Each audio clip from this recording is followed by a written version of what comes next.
Okay, here we go. We are live from the bus depot.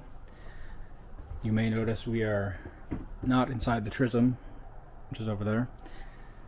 We are inside a bus that may not be familiar to you. It is, in fact, the Spurge. Like the TRISM, it is an MCI Classic.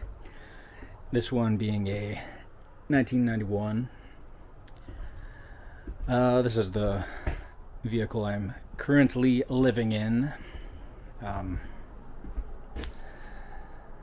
am really far behind on editing and posting stuff. Got some good bus information up here. So I thought, why not do a little live stream, post some more current content, because although it was posted recently, the last video series I uploaded of me getting kicked out of the last yard, it was actually recorded over 3 years ago, so I'm a little bit behind, but I want to get started on editing and posting. Although I would like to post some current stuff because I'm just so far behind, but I thought it would be a little bit confusing to be jumping back and forth between current stuff and stuff from a couple years ago, having buses appear and disappear from the fleet. So I thought, oh, why not do a live stream? We can explain some of this stuff. Anyways, here's classic lore up there. Very nice.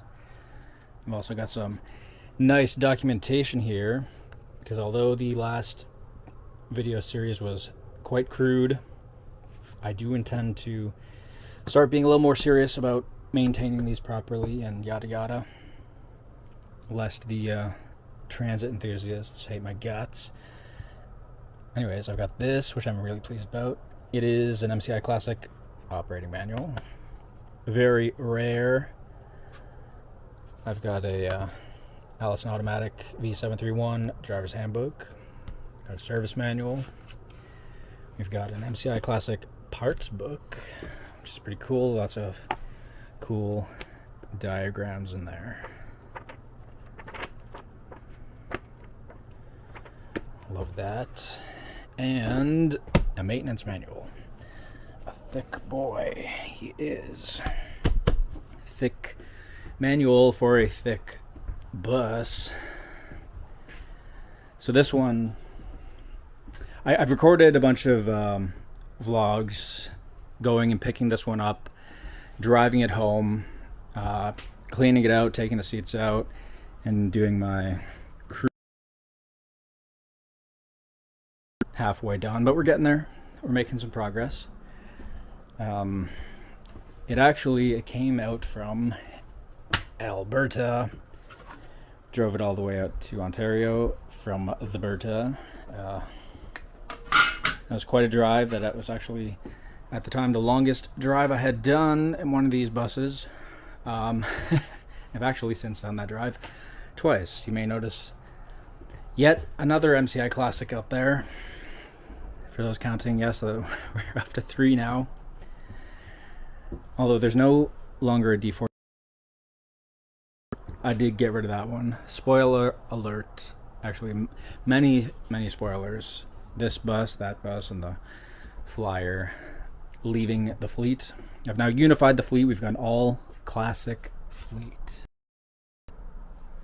Because I do love these guys. Some more important classic lore here. Alright. What did I want to talk about? I'm actually very nervous. I started trying to go live like too nervous. I had to stop. No, we're good. I can speak to the camera. Why is it different when it's live? I don't know. It just is. Anyways, why don't I show you some of my crude build here. It is a very cheap, frugal, if you will, build In fact, the bus itself, it was only $2,380 before tax.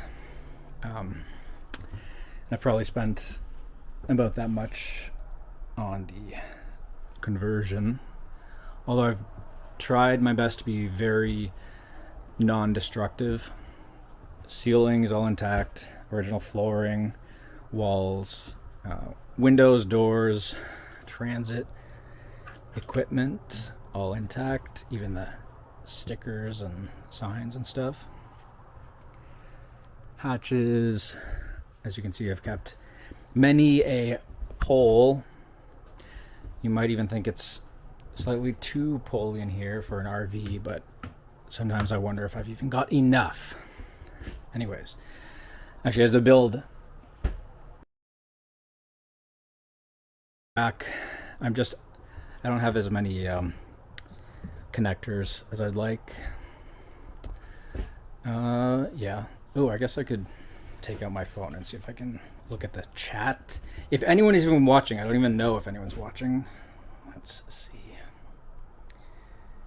Is this the current video? Yes. Okay. There's no one watching. Oh no, is there one person or is that me? I don't know. Anyways, this video will be saved on the channel so people can watch it later. I'll put this down for a minute. The build. What have we got here? I've kept many seats. In fact, I've got over 50% of the original seats still in here, just reconfigured somewhat. In fact, this desk is actually a seat frame flipped upside down. Cushions obviously removed. I had this scrap bit of plexiglass that I just stuck on top.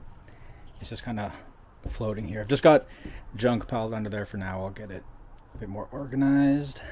It's just screwed into this seat frame and this pole, and then it's screwed into this metal cabinet. Here we've got yet more seats, dining area, miscellaneous hangout zone. In the TRISM, in this, actually it's very much the same layout of in the TRISM, just differently, same layout, but it's done differently. In the TRISM, where I've got these seats, I just had a storage box, but I wanted to have a more centralized like hangout zone, because if you've got more than one or two people hanging out, like it's kind of cramped just having people chilling there. And this was very good, actually. I took it on a camping trip late last year. Some pictures there. And that was very good. It's a good hangout zone. So this is not the most space efficient build. As you can see, I've kept all these seats up here. Not super necessary, but they add character. They're so cool. How could I get rid of those? I haven't remounted these buttons properly yet, but I will rewire them. The wiring is still there to do that. There had originally been some poles here. I just put cup holders instead, because having poles that I added on this side as well, it was just a bit too narrow. They came out a bit far. What else have we got here? I could start it up maybe. Not right now. Yeah. Here's a little structure I made for the fridge. Little home for him to live on. It's built out of poles. Of course, I wanted everything to be, I wanted it to look very like integrated. I wanted to be, blah, blah, blah, I can't speak. My God. I wanted it to be robust and transitly. And that's pretty transitly, about as transitly as you could make a fridge inside a transit bus. I got some signs there. No step. Important lettering. That was very important. This is not a seat. Spray painted a few things flat black just to match the original panels. I've just got this framed in with these poles. I got this circular motif going because the original vent intakes have those holes. I thought that was a cool addition. I've added some grab handles. My lord, I'm just yapping. Why don't we show you this bus?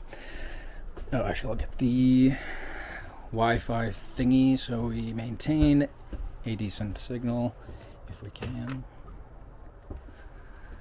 And I'll take my phone in case anyone does decide to chat. Alright, here we go. Major spoilers.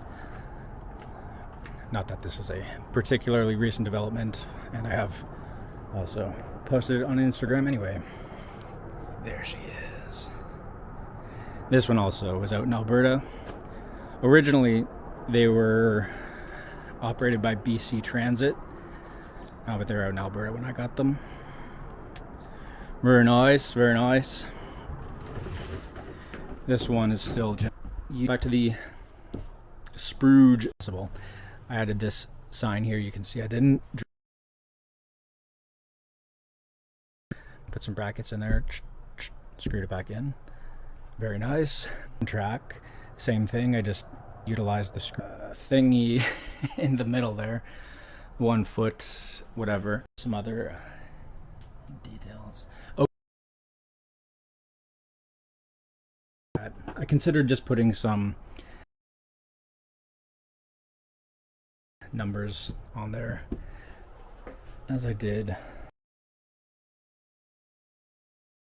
Paint it, whatever. There were 10 of these 2-seater seats. The seats, not that it's out 944, and that one was 943. For BC Transit, I think decided to join the lot practice. And it looks like no one's watching anyways, so there's no reason to be nervous. Just fucking take a chill pill and get a grip. Cool. I do like that.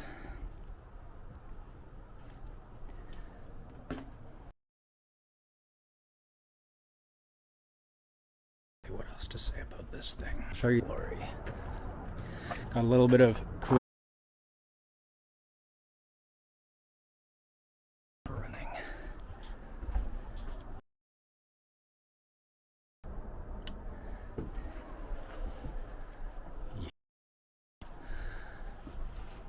Yeah. So the deep, but I mean, I can't really justify having 3 of them. Never mind 4 buses. Off 1 head and 2 more spawn. So I better not get rid of.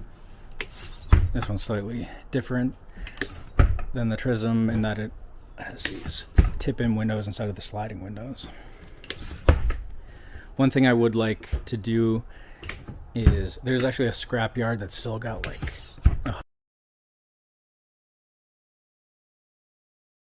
window frames with sliding windows and sliding windows with the tip-in windows. I'm not sure that it'll like to try, because that would be cool to have both.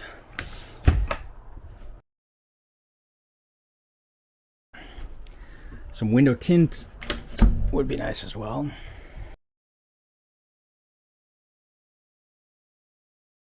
Because it do get quite hot in here.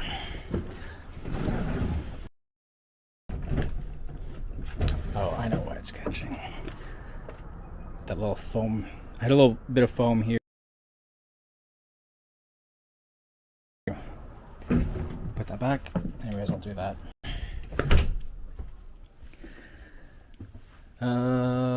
Also, it's just held in by these panels and mounted to the seat rail along the wall.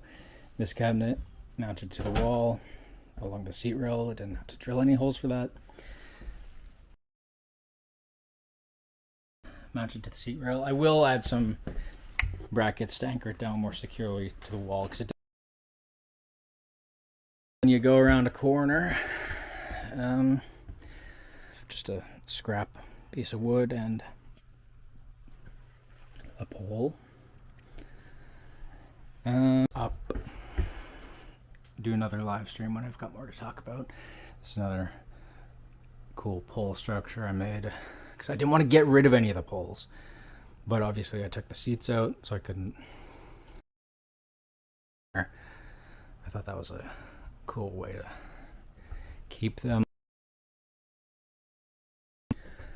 All right, for me, and maybe I'll do another one later in the week.